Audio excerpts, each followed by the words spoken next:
ইরানের অষ্টম president Ebrahim Raisi Azerbaijan Iran সীমান্তের কাছে হেলিকপ্টার বিধ্বস্তের ঘটনায় নিহত হয়েছেন। এই সময় তার সঙ্গে ছিলেন দেশটির পররাষ্ট্রমন্ত্রী সহ সরকারের বেশ কজন জ্যেষ্ঠ কর্মকর্তা। প্রেসিডেন্টের মৃত্যুর পর দেশ পরিচালনায় কে আসবেন তা নিয়ে চলছে আলোচনা।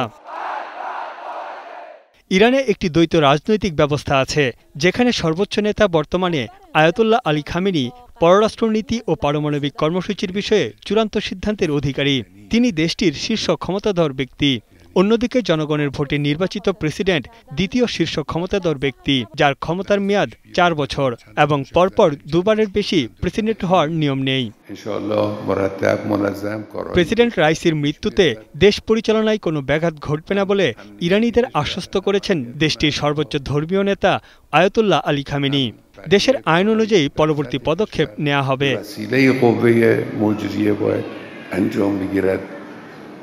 انجام میگیره مردم نگران نباشن دلواپس نباشن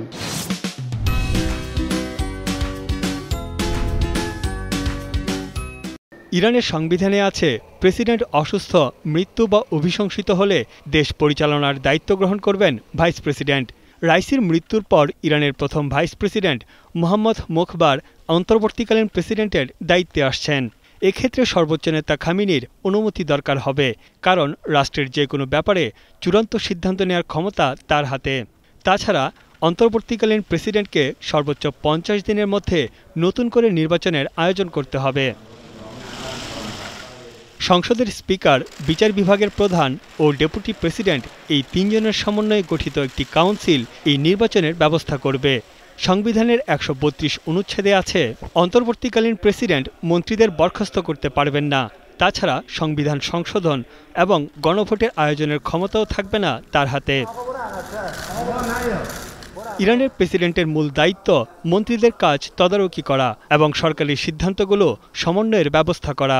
সরকারের আইন, নীতি নির্ধারণ ও এজেন্ডা বাস্তবায়ন করেন মন্ত্রী পরিষদের প্রধান প্রেসিডেন্ট। রাজনৈতিক ও অর্থনৈতিক ইস্যুতে বিভিন্ন চ্যালেঞ্জের মুখে আছে ইরান। এমন সময়ে প্রেসিডেন্ট রাইসির মৃত্যুর ঘটনায় হতবাক পুরো বিশ্ব। তানভীর জনি, এখন বিশ্ব।